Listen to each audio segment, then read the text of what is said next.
Hello friends, Mahanadi இன்றைய எபிசோடில் என்ன நடக்கலாம் அப்படிங்கிறத பற்றி பார்க்கலாம். இன்றைக்கான எபிசோட் அதிரடியான எமோஷனல் எபிசோட் அப்படின்னு சொல்லலாம். காவேரி வெண்ணிலாவை பார்க்கறதுக்காக ஹாஸ்பிட்டல் போயிருக்காங்க. இப்போ காவேரி கிட்ட வெண்ணிலா பேச ஆரம்பிக்கிறாங்க. அதாவது விஜய் நீ சொல்லிக்கிட்டு இருக்க, விஜய் எனக்காக நீ விட்டு கொடுப்பியா அப்படிங்கிற விஷயத்த வெண்ணிலா ரொம்ப தெளிவாக காவேரி கிட்ட கேட்குறாங்க. காவேரி ஒரு கட்டத்தில் எமோஷனல் ஆகி, என்னை பொறுத்த வரைக்கும் விஜய் நல்லா இருந்தால் போதும், நான் உனக்கு செஞ்சு கொடுத்த சத்தியத்தை நான் காப்பாற்றுவேன் அப்படின்னு சொல்கிறாங்க.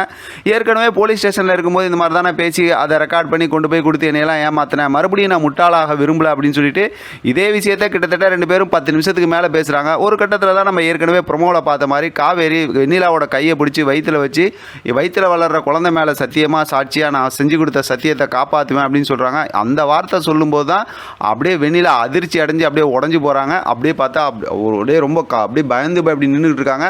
அதோடு பார்த்தோம் அப்படின்னா அடுத்து நிவின் வந்து இங்கே ராகினிக்கு ஃபோன் பண்ணுறாங்க. விஜய் தான் சூப்பரான ஒரு வேலை இப்போ சொல்லி கொடுத்துருக்காருல்ல, அதனால் பார்த்தோம் அப்படின்னா, ஆனால் ராகினி வந்து பயங்கரமான ஆள் இல்லை. அதனால் பார்த்தா நிவின்கிட்ட பேசிக்கிட்டு இருக்கும் ஒரு கட்டத்தில், நீ வந்து என்கிட்ட அப்படியே பேசி எங்கள் அப்பா இருக்க இடத்த கண்டுபிடிக்கலாம் நீ நினைக்கிறியா, அந்த மாதிரி மட்டும் நீ நினச்சினா எனக்கு நீ ஃபோனே பண்ணாத அப்படி இப்படிங்கிற மாதிரி பேசுகிறாங்க. 2 பேத்துக்குள்ளார நிறையா பேசுகிறாங்கன்னு வச்சுக்கலாம். ஒரு கட்டத்தில் வந்து நிவினும் வந்து கரெக்டாக போட்டு வாங்குறாரு. ஒரு பார்த்தோம் அப்படின்னாக்கா, அந்த மாதிரி இருந்தால் என்கிட்ட நீ பேச வேணாம் அப்படின்னு சொல்லும்போது நிவின், சரிப்பா நீ அப்படி என் மேலே சந்தேகமாக இருந்தால் ஃபோன் பண்ண வேணாம் அப்படின்னு சொல்லிடுறாங்க.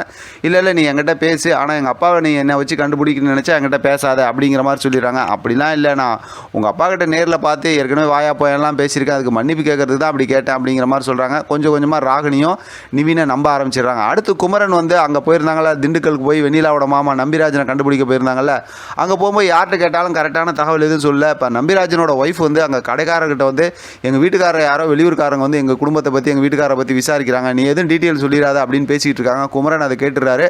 மறுபடியும் அந்த அம்மாவை வழிமறித்து பேச ஆரம்பிக்கிறாங்க. அப்பயும் அந்த அம்மா எதுவும் சொல்ல மாட்டேங்கிறாங்க. இப்போ குமரன் வந்து அந்த அம்மாட்ட ரொம்பவுமே ஸ்ட்ராங்காக கேட்குறாரு. ஆனால் அந்த அம்மா எதுவும் சொல்லாமல் பதட்டமாக போகிறாங்க. இப்போ குமரன் வந்து அவங்க ஃபாலோ பண்ணிட்டு போகிறாங்க. இப்போ பார்த்தோம் அப்படின்னா ராகினியோட வீட்டு காலிங் பெல்லை வந்து நிவின் அடிக்கிறாரு. இப்போ ராகினி வந்து நிவினை பார்த்ததுமே ரொம்ப ஆச்சரியமாக இருக்குது, என்னடா இங்கே வந்திருக்காங்க அப்படின்னு. அப்புறம் கூப்பிட்டு உட்கார வச்சு நல்லா பேசிகிட்டு இருக்காங்க.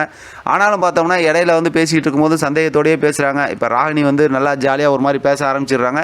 அந்த நேரத்தில் பார்த்தோம்னா பசுபதி ஃபோன் அடிக்கிறாங்க, அப்பா ஃபோன் அடிக்கிறாங்கன்னு சொல்லி அந்த விஷயத்தை நிவினும் பார்த்துறாரு. சரி நீ போய் பேசிட்டு வா ராகினின்னு சொல்லும்போது இப்போ ரூம்குள்ளார போய் பேசிட்டு வராங்க. வந்ததுக்கப்புறம் எனக்கு ஒரு அர்ஜென்ட் வேலை நிவின், நான் வெளியில் கிளம்புறேன், நீ இவ்வளோ தூரம் வந்திருக்கேன், உனக்கு டீ கூட என்னால் காஃபி கூட கொடுக்க முடியல, அடுத்த தடவை வரும்போது ஃபோன் பண்ணிட்டு வா, உனக்கு நான் சாப்பாடே ரெடி பண்ணி வைக்கிறேன் அப்படிங்கிற மாதிரி சொல்லிட்டு அங்கேருந்து நிவினை அமுச்சு வச்சுருக்காங்க. நிவின் அப்படியே ஒன்றும் தெரியாத மாதிரி அப்படியே வெளியில் போய் ஒளிஞ்சி ஒரு இடத்துல பார்க்குறாரு. இப்போ வீட்டெல்லாம் பூட்டிட்டு ராகினி கார் எடுத்துகிட்டு கிளம்புறாங்க.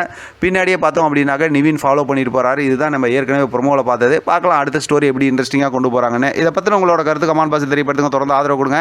தேங்க்யூ ஃபார் வாட்சிங்.